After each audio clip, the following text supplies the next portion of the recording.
Assalamualaikum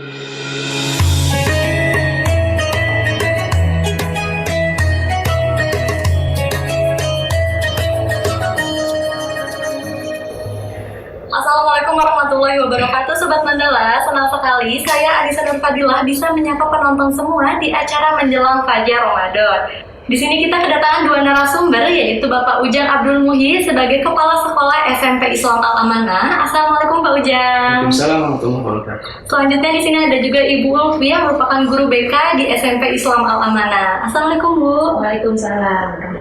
Sobat Mandala, seperti kita ketahui bahwa narasumber kita merupakan kepala sekolah dan juga guru BK dari SMP Islam Al-Amanah. Oleh karena itu, pembahasan kita pada kesempatan kali ini mengambil contoh kasus dari kebijakan-kebijakan sekolah yang diterapkan kepada siswa di sini. Oke Sobat Mandala, di sini kita akan membahas sebetulnya tentang permasalahan remaja saat ini nih. Ada juga yang mengistilahkan mental health ataupun mental illness. Nah, kita akan bahas dalam segi kebetulan sekarang Ramadan nih ya. Jadi kita akan bahas mengenai pengaruh puasa terhadap kesehatan fisik dan juga mental khususnya. Mungkin di sini kita bisa tanya dulu nih dari Pak Ujang. Menurut Pak Ujang, gimana nih secara agama pengaruh puasa pada kesehatan mental dan juga fisik nih Pak? Ya baik, Bismillah. Puasa menahan lapar dan haus itu adalah bagian dari instrumen Allah untuk melatih manusia mengendalikan dirinya. Kenapa? Karena bukan cuma sekedar menahan haus dan laparnya, tetapi juga bagaimana cara mengendalikan diri secara emosional agar tidak berkata kasar, agar tidak berkata kotor, dan lain sebagainya, hal-hal yang tidak diridhoi oleh Allah.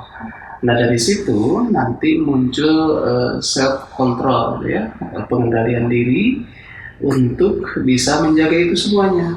Kalau ini dilakukan secara istiqomah selama 30 hari atau 29 hari, 1 bulan Ramadan, maka lulusan Ramadan ini akan memiliki mental health yang luar biasa menurut saya. Minimal dia bisa mengendalikan diri, bisa sabar dengan situasi problem yang dihadapi dia. Nah ini sejalan dengan hadis Rasulullah di dalam hadis Bukhari Muslim dikatakan As-siyam junnatun, puasa itu merupakan perisai bagi dia. Perisai dari apa? Perisai dari hal-hal yang menyebabkan dia terjerumus ke dalam mental yang tidak produktif atau bahkan mental yang destruktif begitu ya. Itu barangkali Nisa. Oke, ini dari Pak Ujang tadi saya udah dapat intinya ada self control nih di sini. Nah, gimana sih caranya self control itu? Mungkin kita akan bahas lebih lanjut dari segi psikologinya dari Bu Ulfi. Gimana nih Bu Ulfi? Oke, kalau misalkan dari segi psikologisnya, berbicara tentang dampak puasa bagi fisik dan mental sebetulnya berkaitan ya.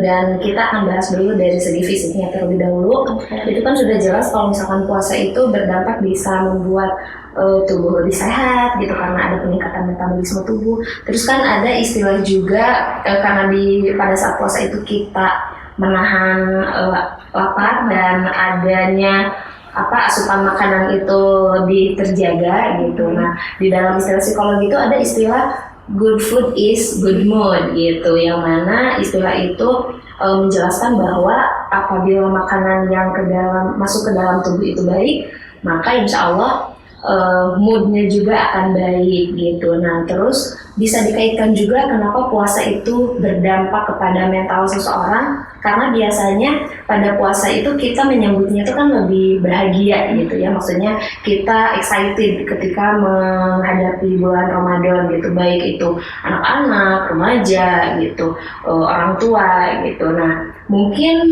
salah satu dampaknya itu karena ada rasa excitednya itu, dan keluarlah yang namanya mungkin kalau disebut hormon bahagia gitu ya, ada hormon endorfin kayak gitu istilahnya mah gitu.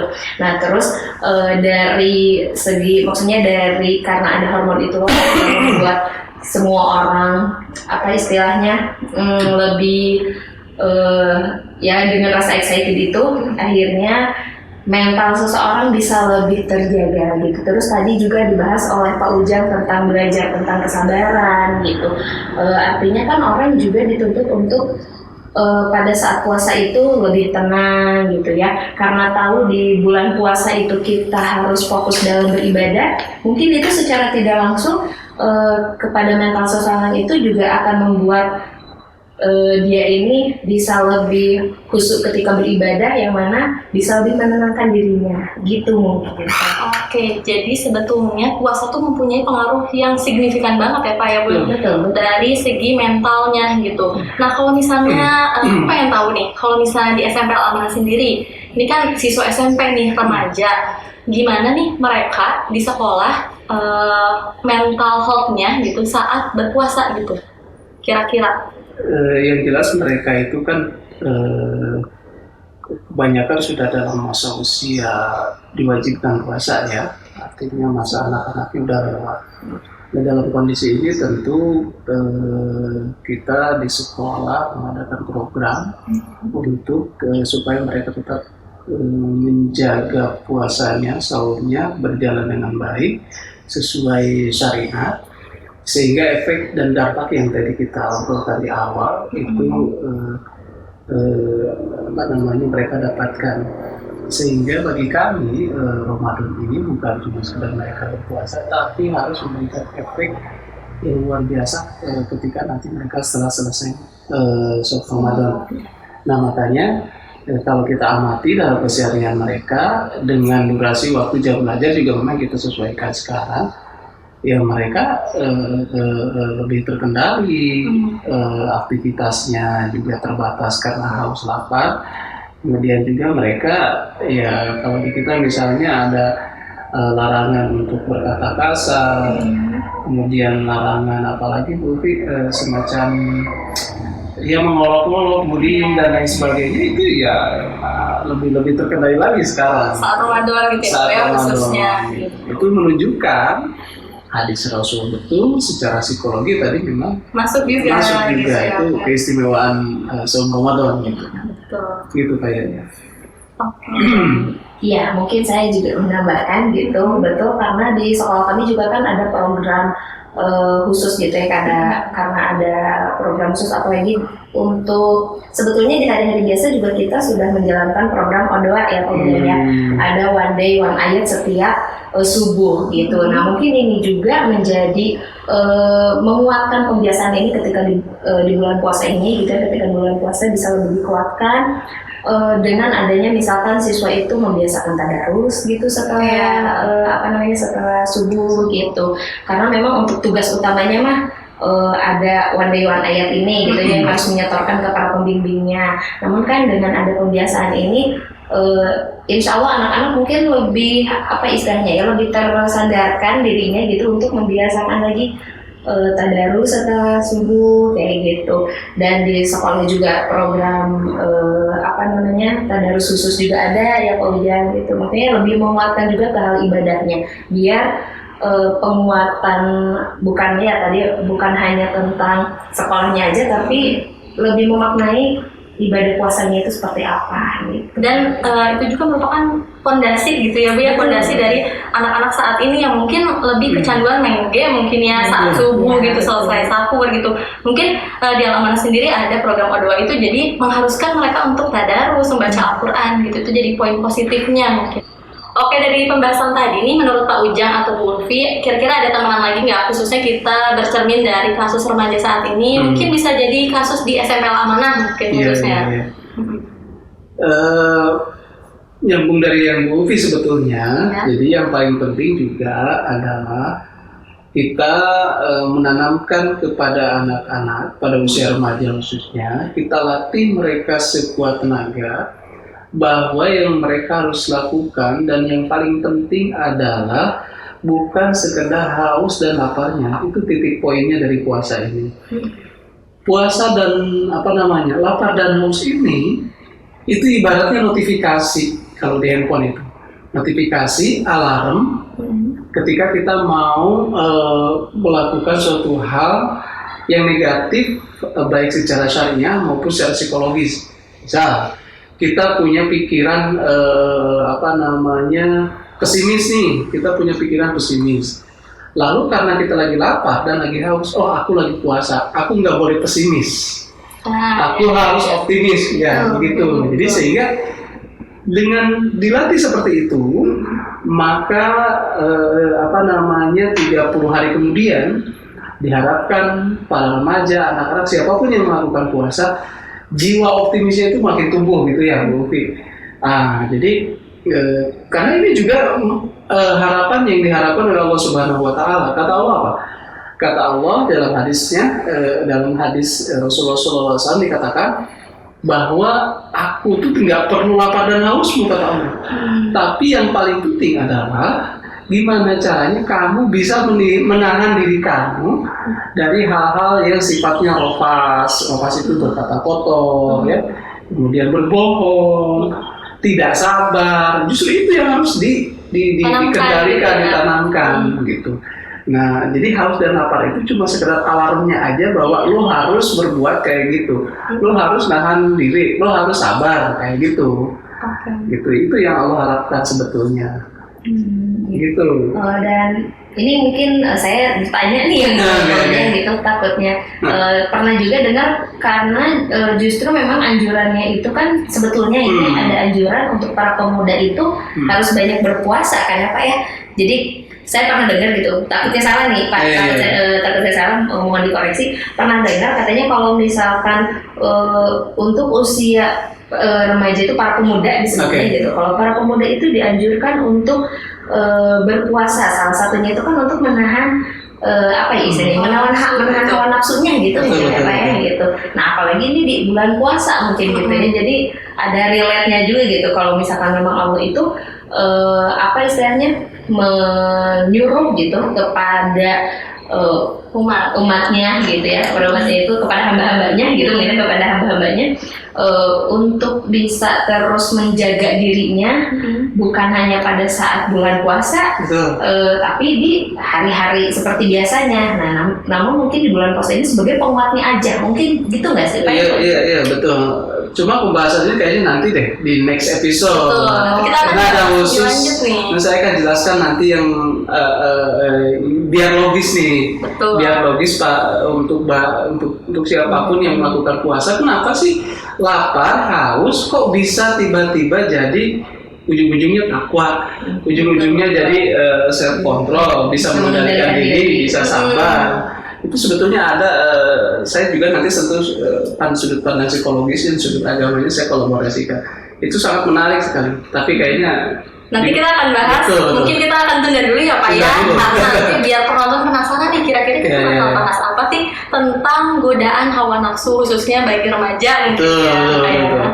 Nah mungkin kita lebih lanjut lagi nih, tadi kan godaan ya terhadap, mungkin Bu Ulfi sering menangani anak-anak nih, kan sering banget nih di BK gitu ya. Kira-kira ada nggak sih sebetulnya pengaruh parenting orang tua nih dari mental health remaja itu gitu Bu? Mungkin lebih ke pola asuh maksudnya ya. Betul. Untuk kalau contoh di sekolah di SMP Alamanan, di sekolah kami gitu, memang ketika kita penanganan masalah anak itu pasti akan berkaitan dengan orang tuanya gitu. Nah dan pada saat penanganan masalah, kalau di kita mungkin lebih seringnya masalah yang ditemukan itu umumnya di anak remaja kayak pacaran ya Pak ya, pacaran gitu, karena memang di usia remajanya itu gitu ya, maksudnya anak-anak sudah yang mulai tumbuh perasaan suka gemes gitu ya jenis gitu, betul. Itu kita pasti akan selalu berkomunikasi dengan orang tua terlebih dahulu gitu, bagaimana menanamkan kepada anak itu boleh kok untuk punya rasa suka gitu, tapi bagaimana cara mengendalikan perasaan itu harus bagaimana nih kayak gitu. Nah apalagi ketika di bulan puasa ini kita tentu pasti lebih lebih diperketat mungkin ya istilahnya, kita lebih diperketatkan ngobrol, maksudnya komunikasi ke orang tua gitu, karena kita memang punya forum orang tua juga ya Pak Ujang yang memang aktif juga ya gitu, yang aktif, dan alhamdulillah orang tua itu bisa bekerja sama gitu, maksudnya kita itu pasti untuk menjalankan program di sekolah itu nggak bisa hanya sekolah aja, pasti itu berkaitan dengan orang tua, pasti akan selalu dikomunikasikan. Dan apalagi ketika di bulan puasa ini kita lebih memperketat, istilahnya lebih memperketat itu kita lebih mengkomunikasikan ke orang tuanya. Jadi yang paling penting juga adalah bagaimana caranya supaya program sekolah sama orang tua satu frekuensi. Nah, gitu. Jadi jangan kayak gini, sekolah kita melarang anak-anak pacaran, di sekolah malah boleh anak laki-laki atau perempuannya datang ke rumahnya. Iya, betul, Itu kan betul. nanti ada kontradiktif aturan. Nah itu yang membahayakan bagi anak-anak dalam menangkap kebenaran tuh yang mana sih sebetulnya. Iya sih. Yang benar tuh yang mana. Anak-anak kan pasti galau di usia anak sekarang ini. Jadi sebetulnya gambling gitu ya Pak ya, Betul. ada gambling gitu dari mereka. Iya, apalagi di bulan puasa ini rentan adanya kayak buka bersama. Oh iya, gitu. betul. Buka bersama itu kan karena dilakukannya malam hari kan gitu. Jadi kan bonusnya ya. Jadi ada kesempatan ya Pak ya. kesempatan dalam kesempitan itu kan yang sangat kami jaga gitu. Maksudnya kita komunikasikan ke orang tua. Kalau misalkan memang mau ada acara kayak buka bersama harus kayak gimana nih, ada batasannya nih, harus kayak gimana. Oh sampai segitunya berarti ya? Kayak Sampai gitu. Ya maksudnya kita komunikasikan ke orang tua kayak gitu. Dan itu harus selalu diketahui oleh pihak sekolah kalau ada kegiatan yang melibatkan anak-anak kita. Ya kalau keluarganya sendiri membuka bersama ya. Ya silakan gitu ya. Kecuali dalam lingkup sekolah. Tanggung jawab sekolah kami itu bukan cuma urusan sekolah, tapi di rumah pun kita perhatikan, di tempat manapun kita perhatikan. Bahkan kita kadang-kadang suka survei keliling sore-sore ini ke lingkungan di mana murid-murid kita tinggal. Kita survei, ternyata ketahuan merokok, ketahuan berdua-duaan, misalnya besoknya kita panggil. Padahal itu di luar jam sekolah, tapi itu bentuk dari layanan program sekolah kami untuk memberikan kepuasan kepada orang tua gitu supaya mereka tenang intinya. Oke baik Sobat Mandala, kita bisa tarik kesimpulannya atau benang merahnya nih dari pembahasan Pak Ujang dan juga Bu Ulfi. Jadi berdasarkan sudut pandang hadis, sejalan dengan pembahasan dari psikologi juga, puasa merupakan latihan untuk menahan hawa nafsu, sehingga itu menjadi self control bagi kita khususnya remaja yang berpengaruh terhadap mental health seseorang sehingga lebih tenang dalam bertindak dan juga berpikir. Oke, terima kasih kepada Pak Ujang dan juga Bu Ulfi sudah hadir di kesempatan kali ini. Ya, jadi nanti kita akan ketemu di episode selanjutnya. Jadi untuk Sobat Mandala, nantikan kita terus di YouTube Koran Mandala. Sampai jumpa. Assalamualaikum. Assalamualaikum.